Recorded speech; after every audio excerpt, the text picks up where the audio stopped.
Hello guys, मैं हूं mister ocean और मैं कमिंग सून एग्ज़ाम के लिए आपके लिए एक टॉपिक लेकर आया हूं। हमारी बुक का नाम है दिल्ली प्राचीन काल से प्रारंभिक आधुनिक इतिहास के निर्माण तक। जी हाँ, इसका हम लोग फर्स्ट चैप्टर का हम लोग एक फर्स्ट पार्ट करेंगे। ठीक है, इसके बारे में थोड़ा सा हम लोग जानते हैं। दिल्ली का ओल्डेस्ट नेम इंद्रप्रस्थ था, जो कि एक पौराणिक शहर था। पौराणिक मतलब जो हमारे पुराणों में दिया गया है, जो बहुत ही ज़्यादा पुराना है। ठीक है, जिसका उल्लेख हमें महाभारत में जानने को मिलता है। हम लोग इस तथ्य से इनकार नहीं कर सकते हैं कि यह एक महत्वपूर्ण राजनीतिक केंद्र था और कई शहरों का ये एक समूह भी था। मतलब बहुत सारी जो बस्तियां थी, जो शहर थे, वो इससे जुड़े हुए थे। उस टाइम पे ये एक सेंटर बना हुआ था। ठीक है, और इस शहर का बहुत बार ये पुनर्निर्माण भी किया गया और ये लंबे समय तक एक शहरी केंद्र के रूप में जाना गया। ठीक है, यहाँ पे बहुत सारे तीर्थ स्थान भी थे जो अपनी अपनी एक वैल्यू रखते थे। ठीक है, विशाल मध्ययुगीन महासागर, एक औपनिवेशिक राजधानी और कई शहरी बस्तियां इस तेज़ी से बढ़ते और बदलते गए हैं। ठीक है, कि आज ये चीज़ बदल के दिल्ली के रूप में विकसित हो गई है। इसके बारे में और आगे पढ़ते हैं। दिल्ली के अतीत के अध्ययन के लिए स्रोत। जी हाँ, अतीत को जानने के लिए हमारे पास कुछ स्रोत होते हैं, जैसे कि एक होता है साहित्यिक, जिसका हम लोग लिटरेचर पढ़ते हैं कि कहाँ पे इस चीज़ के बारे में क्या लिखा गया है, और दूसरा होता हैगा इसके ऐतिहासिक स्रोत, जैसे कि सिक्के मिलना, कुछ लिखित में कुछ अभिलेख मिलना, वगैरह वगैरह। ठीक है, पत्थर के औजार और दिल्ली में कई स्थानों पे ये पाए गए थे, विशेष रूप से दिल्ली के रिज जैसे चट्टानी इलाके में, और ये फरीदापुर के अनंतपुर इलाके में। हम सभी जानते हैं कि पुराना किला दिल्ली का एकमात्र ऐसा स्थल है जहां हमें 2500 साल से अधिक वर्षों के निरंतर इतिहास के प्रमाण मिलते हैं। यहाँ पे 1955 और 1970 के बीच में यहाँ पे ये खुदाई हुई थी, जहाँ पे हमें बहुत सारे पुराने ये चीज़ें मिली हैं, पर अभी तक इसकी पूरी रिपोर्ट को अभी भी ये प्रकाशित नहीं किया गया। ठीक है, हमें यहाँ पे इतिहासकार उपिंदर सिंह ने पत्थर के औजारों, प्राचीन टीलों, मिट्टी के बर्तनों, स्मारकों और मूर्तिकला, साहित्य और स्थानीय परंपराओं के साक्ष्यों को एक साथ जोड़कर अपनी कृति बनाई है, जिसे हम लोग प्राचीन दिल्ली के नाम से जानते हैं।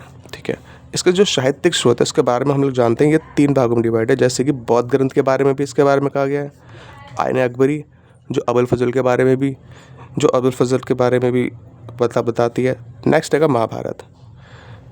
ठीक है, बौद्ध ग्रंथ में क्या किया गया कि इसे इंद्रप्रस्थ का उल्लेख इटपट या इटपट्टन के रूप में किया गया था। उस टाइम पे लोगों का प्रोनाउंसिएशन कुछ इसी तरीके का था, जहाँ इसे कुरु साम्राज्य की राजधानी के रूप में वर्णित किया गया था। कुरु ये हमारे 16 जनपद में से भी एक हैगा। ठीक है, बौद्ध जातक कथाओं में इंद्रप्रस्थ को युधिष्ठिर गोत्र से संबंधित बताया गया था।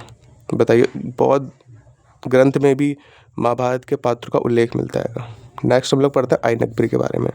अबुल फजल द्वारा प्रसिद्ध आईन अकबरी ये बताती है कि दिल्ली का मूल रूप से इंद्रप्रस्थ के रूप में उसे जाना जाता था। उन्होंने यह भी सुझाव दिया कि हुमायूं ने इंद्रप्रस्थ गढ़ का पुनर्निर्माण किया गया था और इसका नाम बदल के दीनपना कर दिया। दीनपना 19वीं सदी की शुरुआत में हुमायूं के समकालीनों की आत्मकथाओं में दावा किया गया था कि उन्होंने इंद्रप्रस्थ के खंडरों पर अपना किला बनाया था। इस सिद्धांत ने काफ़ी गति प्रदान की है। अबुल फजल की महान कृति आईन अकबरी इस घटना का सबसे पहला प्रमाण प्रदान करती है। नेक्स्ट हम लोग इसका थर्ड टॉपिक पढ़ते हैं, महाभारत। युधिष्ठिर ने 1450 ईसा पूर्व में इंद्रप्रस्थ की स्थापना की।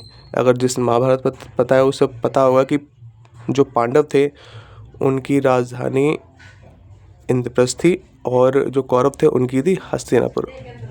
ठीक है, लेकिन उन्होंने हस्तिनापुर में शासन किया। बाद में जब वॉर ख़त्म हो गई तो उन्होंने हस्तिनापुर में जाके शासन किया। उन्होंने कहा कि दुष्यवंश ने 1212 ईस्वी पूर्व में गंगा में बढ़ते जल स्तर के कारण कौरवों की राजधानी हस्तिनापुर से इंद्रप्रस्थ स्थानांतरित कर दी। इसके अलावा यह अरकपाल तोमर के लाल कोट की इंद्रप्रस्थ के स्थान के रूप में जाना करते हैं। ठीक है, लाल कोट के बारे में भी हम इसके बारे में आगे से जानेंगे। नेक्स्ट हम लोग पढ़ते हैं तिलपत और पानीपत के बारे में भी। आईन अकबरी के अनुसार तिलपत दिल्ली के अधीन एक परगना था। परगना मतलब एक एक बस्ती थी जहाँ से काफ़ी सारा राजस्व आता था।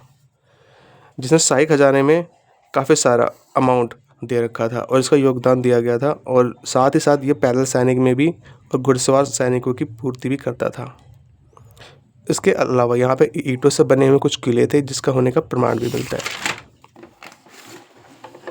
पानीपत का जो हमको दे रखा है वो डाटा काफ़ी अच्छा है। पानीपत की पहली लड़ाई,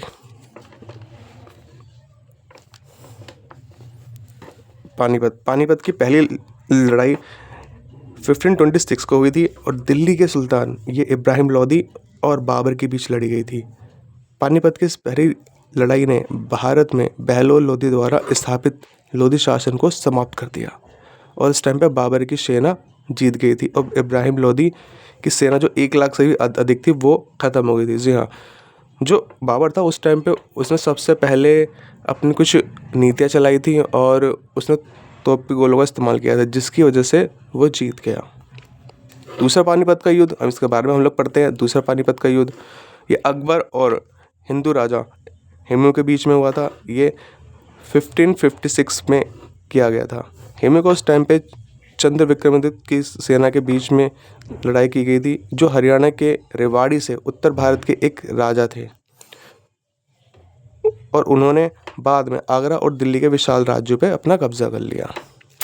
थर्ड हैगा तीसरा पानीपत का युद्ध 1761 में अफगान आक्रमणकारी अहमद शाह अब्दाली और पुणे के सदाशिव जो एक मराठा थे उनके बीच में हुआ था और इस लड़ाई के अंदर दोनों पक्षों को बहुत भारी नुकसान हुआ, लेकिन अंततः दोनों में से जो अहमद शाह अब्दाली था जो अफ़गानिस्तान से आया था उसकी विजय हुई और जो मराठा थे वो हार गए और ये मराठा के इतिहास में सबसे नुकसानदायक युद्ध साबित हुआ था। जी हाँ, चलिए इस वीडियो में सिर्फ इतना ही। नेक्स्ट में हम लोग इसका सेकंड पार्ट पढ़ेंगे जिसके अंदर पुरातात्विक स्रोत दे रखे। Okay, good bye.